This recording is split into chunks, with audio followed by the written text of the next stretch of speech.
साथियों, चुनाव प्रचार खत्म हुआ, नतीजे आ गए। प्रधानमंत्री जी ने देश को सलाह दी, देश के किसानों को सलाह दी कि 50% फर्टिलाइजर का उपयोग कम कर दीजिए।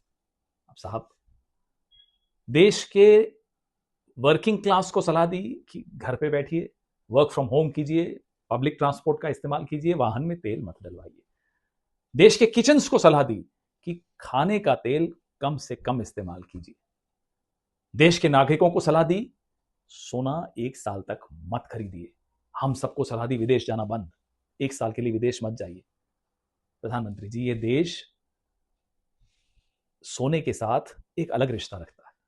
सोना एक धातु नहीं है इस देश के लिए, सोने की एक सांस्कृतिक कीमत है, एक धार्मिक कीमत है, एक भावनात्मक कीमत है।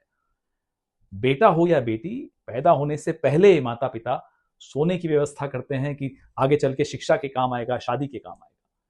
ऐसे देश को आप कह रहे हैं 1 साल तक सोना मत खरीदिए।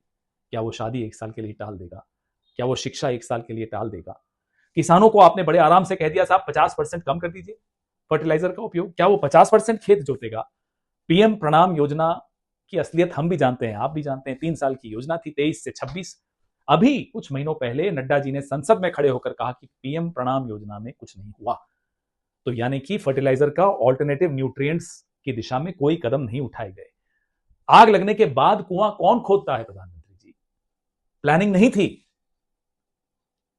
अब आप कहते हैं साहब विदेश मत जाइए, घरों में बैठिए, मेट्रो लीजिए। आप खुद आज रोड शो कर रहे थे, कौन मानेगा ये बात? ये सब क्यों हो रहा है? ये इसलिए हो रहा है, ये सलाह क्यों दी जा रही है? सलाह इसलिए दी जा रही है कि भारत का फॉरेन एक्सचेंज रिजर्व 1 हफ्ते में $8 बिलियन नीचे गिरा। क्यों गिरा? किसी और के युद्ध में हम पार्टी बन गए। आप शास्त्री जी का उदाहरण देते हैं, इंदिरा जी का उदाहरण देते हैं। साहब, वो युद्ध हमारे अपने थे। ये गैर कानूनी युद्ध हमारा नहीं है। इजराइल अमेरिका का ईरान के साथ एक गैर कानूनी युद्ध चल रहा है। हम बाहें खोलकर ईरान के खिलाफ और इजराइल के साथ क्यों खड़े हुए? जाहिर सी बात है, उसका खामियाजा पूरा देश भुगत रहा है। पाकिस्तान 6 लैंड रूट्स खुल गए हैं ईरान के साथ। ईरान चीन के साथ, रशिया के साथ वार्तालाप कर रहा है कि नए सिक्योरिटी आर्किटेक्चर को लेकर। हम कहां हैं?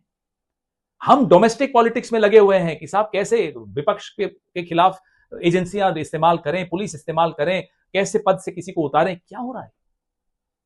आप आह्वान करते, देश एक होकर, आप सबको साथ लेकर चलते, विपक्ष को साथ लेकर चलते, हम साथ खड़े थे आपके। लेकिन नहीं, आप जब मुंह खोलते हैं देश से कुछ मांगते हैं। चुनाव से पहले वोट और चुनाव के बाद त्याग।